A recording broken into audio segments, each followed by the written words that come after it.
Senior কে আছো? কথা বলবো।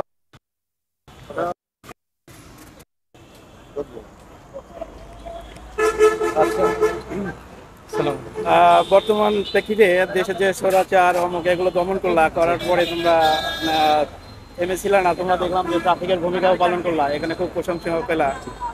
এ বিষয়ে তোমাদের অনুভূতি কেমন, কি কি মনে করছো, কেমন অনুভূতি হয়েছে তোমাদের? ধন্যবাদ আঙ্কেল। আসলে ট্রাফিকের বিষয়টা আমাদের যেই 5 তারিখে যে একটা সরকার পতনের পর যেটা নৈরাজ্য ইয়া হয়েছিল গোটা বাংলাদেশে, একটা চক্র একটা যেই একটু ক্রস করে পরে নিলে হতো না। আচ্ছা, বলো।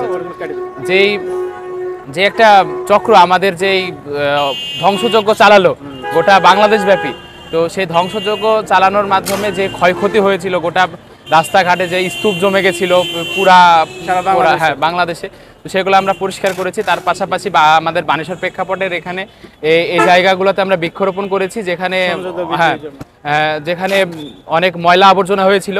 এবং তার পাশাপাশি আমরা আমাদের যে রং করার কাজগুলো চলছে, আইল্যান্ড রং করা, এবং তার পাশাপাশি বিভিন্ন দেওয়ালে রং করার কাজগুলো চলছে। এবং এই রং করার কাজের কারণটা হচ্ছে যেন আমাদের এখানে যে একটা আমরা আন্দোলন করেছি, যে একটা যুদ্ধ করেছি আমরা, এবং তার মাধ্যমে যে একটা সরকার পতন হলো, সেটা যেন স্মৃতি হয়ে থাকে সামনে প্রজন্মের কাছে। এবং তার পাশাপাশি যে একটা ভারত আমাদের যে একটা এরকম একটা এত বড় একটা ধাক্কা দিল আমাদের, একটা ধাক্কা দেওয়ার কারণে যে একটা আরো একটা বিশৃঙ্খলা সৃষ্টি হয়েছে আমাদের গোটা দেশব্যাপী, সেই মোকাবেলায় আমাদের ফেনী, তারপর হচ্ছে কুমিল্লা, এগুলাতে যেই অনেক এমন হয়েছে, অনেক উপজেলা আমাদের ভেসে গেছে।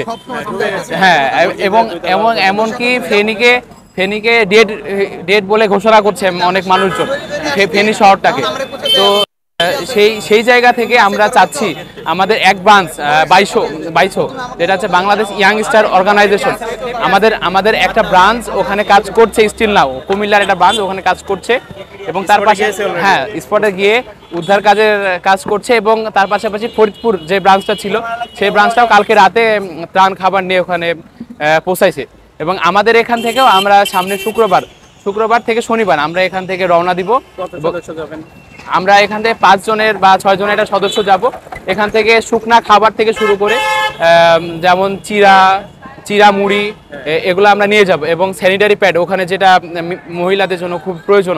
তার পাশাপাশি হচ্ছে পানি বিশুদ্ধকরণ ওষুধ, স্যালাইন, ট্যাবলেট, এগুলা হচ্ছে আমাদের খুবই প্রয়োজনীয় ওখানকার জন্য। এখন আপনারা যে এই উদ্যোগটা বন্যাদের জন্য নিয়েছেন, সাধারণ জনগণের থেকে কেমন সাড়া পাচ্ছি? আমাদের সাধারণ জনগণের থেকে আমরা খুবই ভালো একটা সাড়া পাচ্ছি। তারা সকলেই সাহায্য করতে চাচ্ছে আমাদের, আর্থিকভাবে সহজে সাহায্য করতে চাচ্ছে।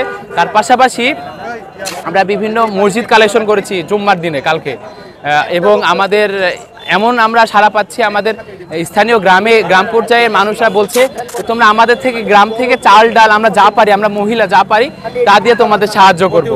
হ্যাঁ, অতি উৎসাহী। মানে তারা আমরা তো রাজশাহীতে মায়ের গর্ভে বাস করি, কিন্তু তারা তো একটা অবস্থা, তাদের তো খুব খারাপ একটা অবস্থা।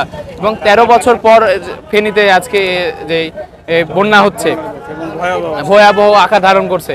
তো তার জন্য আমাদের রাজশাহী, আমি বলতে চাই রাজশাহীর মানুষ সকলেই এই খুব দানশীলভাবে, মানে খুব উৎসাহে মানে ইয়াটা দান করছে। দান করবে, কিন্তু এর মধ্যে অনেকে আবার প্রতারণা করে। এর মধ্যে আমি একটু জানিয়ে রাখতে চাই যে এর মধ্যে অনেক প্রতারণা চক্র আছে, যারা মানুষের এই নম্র এই মনোভাবটাকে এই কাজে লাগিয়ে তারা বিভিন্ন প্রতারণা করার চেষ্টা করছে। আমি স্পেসিফিক ভাবে বলবো না যে তারা প্রতারণা করতে যাচ্ছে। আসলে আমরা দান করলে আসলে বুঝে এবং সেটা আমাদের আমার যা মনে হয় যে বিভিন্ন সমন্বয়কদের আন্ডারে যারা কাজ করছে, বিভিন্ন রাজশাহী সমন্বয়কদের আন্ডারে যারা কাজ করছে, তাদের সেখানে দান করলেও সেটা ভালো হবে। এবং আমি এটা সাজেস্ট করবো আসুন্না ফাউন্ডেশন, যেটা সেখানে আপনি চাইলে সরাসরি ভাবেও দান করতে পারেন। আবার তার পাশাপাশি আপনি দান করার সময় একটু জেনে নেন যে আপনাদের ব্যাকগ্রাউন্ড কি, সামনের দিন আপনারা কি কাজ করেছেন, এগুলা জানাটা আমার মনে হয় খুব জরুরি। ধন্যবাদ।